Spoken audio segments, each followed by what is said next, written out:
thinking I was thinking it was going to peak late last year until Trump came along.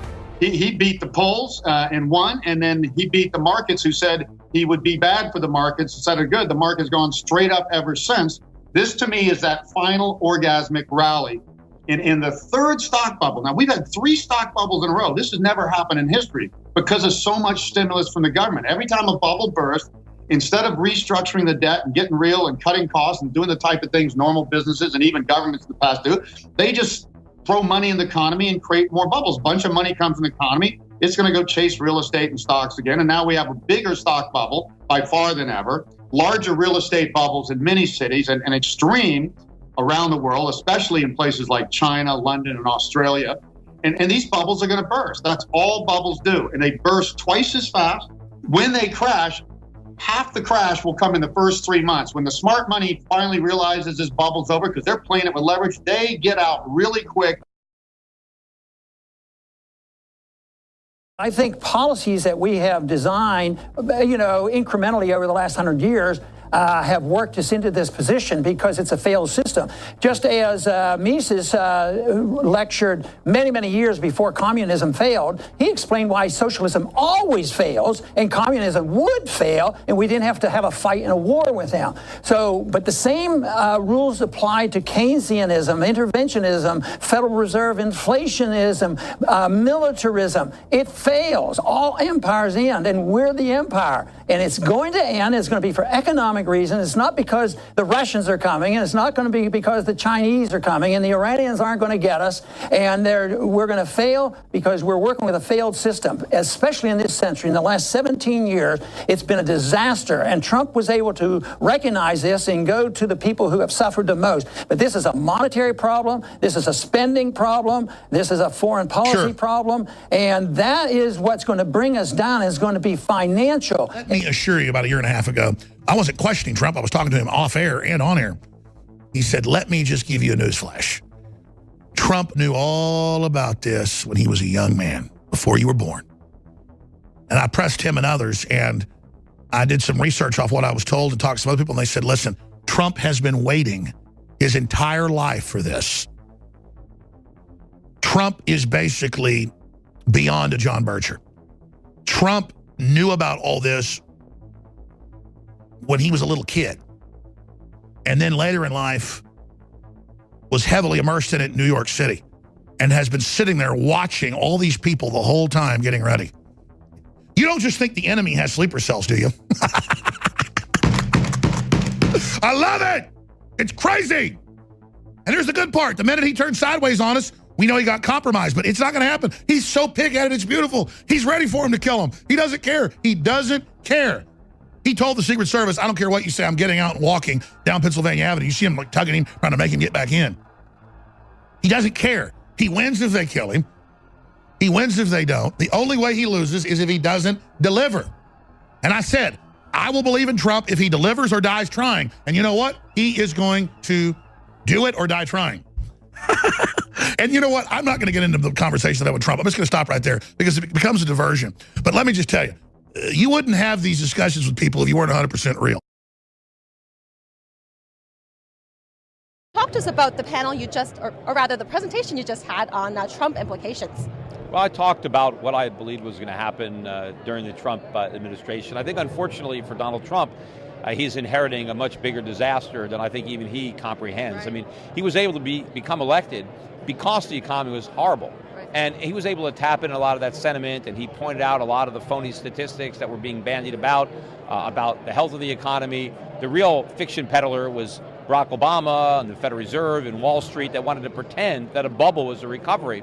So Donald Trump tapped into that, but unfortunately, instead of preparing the country for a rather severe economic downturn, which I think is part of the correction. If we're really going to make America great again, if we're really going to fix what's broken, we have to go through a restructuring of the economy that in the short run is going to be painful, but in the long run will produce good results. But he's promising a quick fix, that everything's going to get better just because we elected him, and unfortunately that can't happen. Now, what are your action plans now that he is president? Well, look, I still think this gigantic bubble is going to pop. I mean, we've been blowing more and more air into it. The bubble was initially inflated under Bill Clinton. It started to pop when George Bush was first elected. Then the Fed blew more air into it by slashing rates to 1%, created a housing bubble. That blew up. And then Bernanke and now Yellen blew air back into that bubble. And Barack Obama managed to leave before it blew up. And he's now caught with it, and it's about to pop. And I don't think the Fed can buy Trump a second term the way it did for George Bush. I don't think there's another bubble the Fed could blow. I think they're done. I think they already have a bubble in everything. Wow, that sounds very horrible. Like, what are some things that will actually drive the dollar to the floor? Well, it's going to be that realization as the Fed has to double down on its failed monetary policy, when it can't deliver the rate hikes that it's promised, when the Fed has to go back to the QE well, do QE4, when they have to cut rates again, when we're back in recession, when the budget deficits explode, when they're back above $1 trillion a year, then the dollar just falls through the floor. And eventually it's going to be a crisis. I mean, ironically, the dollar was saved in 2008. It was at an all-time record low, and the financial crisis saved it. Right. We're not going to be that lucky this time. This crisis is going to be in the dollar. I believe you weren't really keen on a crash either. So what say you now in 2017? Fitz and Nenner both say something bad is coming our way in 17. What do you say? Yeah, so I mean, as you said, in 16, I pegged the non-crash and the extension. That's on right, you did. Do. And that was because, and we saw that. We saw extra manifestations of, I call it artisanal money creation relative to my book, and just the artisanal money people being the central bankers, finding just new ways to extend their money creation policies. And that's what kept the markets up. There was a separate bid on the markets that kept them up after Trump was elected, on the expectations that he would be good for growth, that he would create infrastructure, that he would create jobs. And again, the jury still needs to be out on that and how it relates to Congress and what we discussed in the beginning of this. But I do think there's a little juice left in these central banks. I mean, I keep thinking that there shouldn't be. I've thought this for years, but they keep surprising all of us, I think, with their ability to boost the markets, to artificially basically stimulate so many different asset bubbles, whether that's in debt, which is epic, or in all the stock markets, many of which are at their historic highs. So there's room to go down, but there's also a little bit of room for the central banks to continue to manipulate. And I think for 2017, that's going to be the story.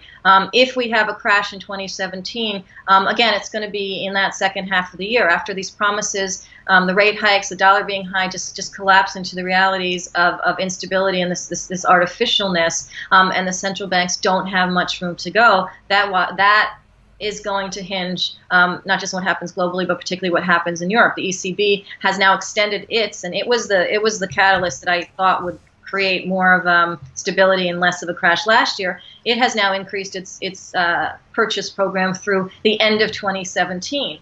So if I look at the trend of the ECB, just as one central bank example of a very artificial stimulator, we could see volatility to the downside, not necessarily a crash into the fall of 2017.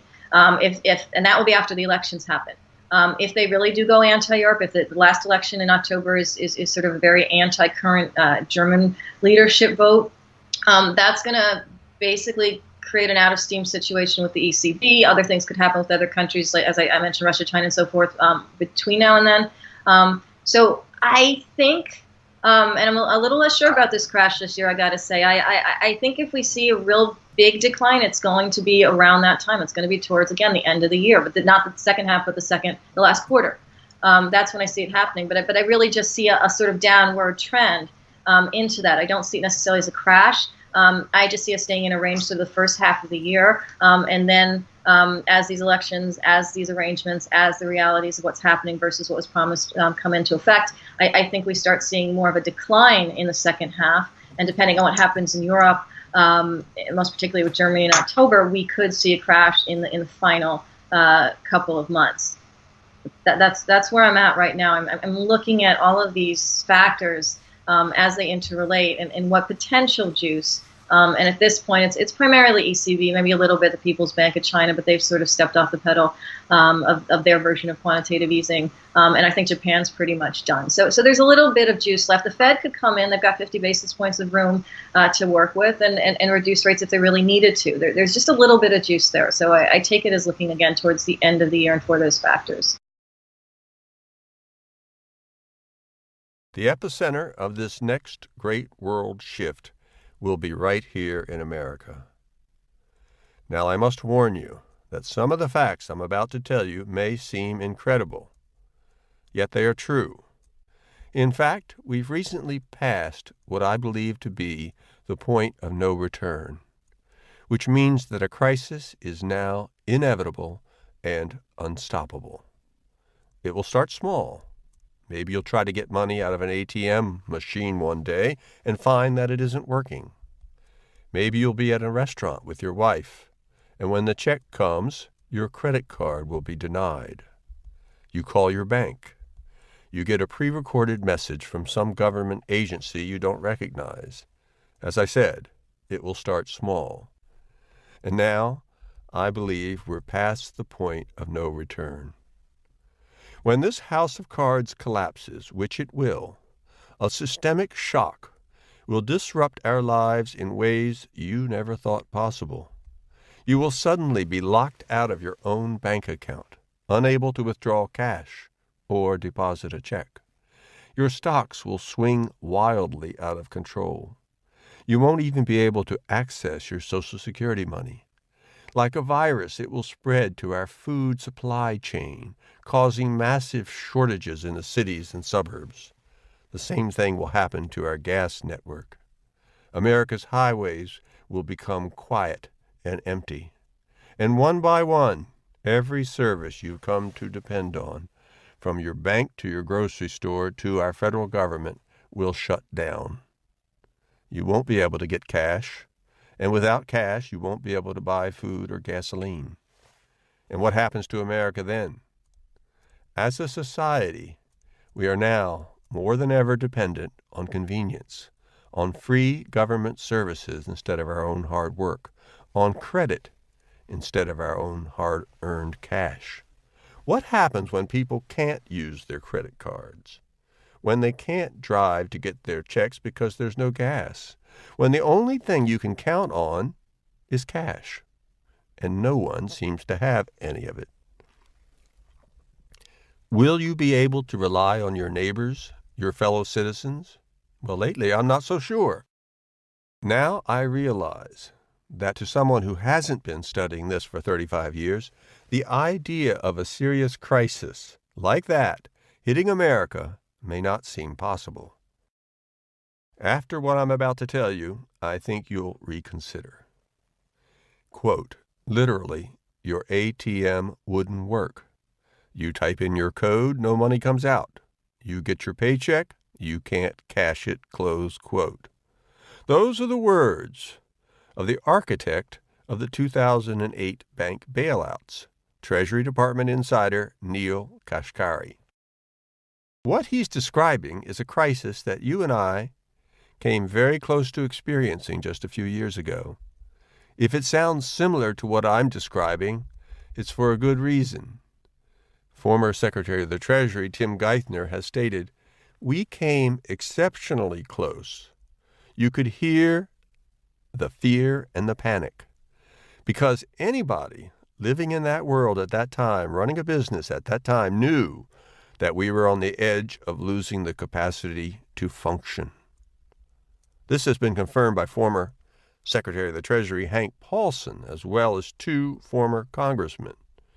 And while President Obama assured Americans that, quote, the shadow of the crisis has passed in his State of the Union address, I recently came across video footage of Janet Yellen, the current chairwoman of the Federal Reserve, openly admitting that the U.S. is still facing a very real threat.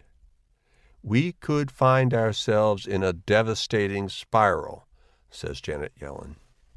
She goes on to assure everyone that the Federal Reserve is fully in control of the situation. But the truth is that by their own standards, the Fed's policies have not worked.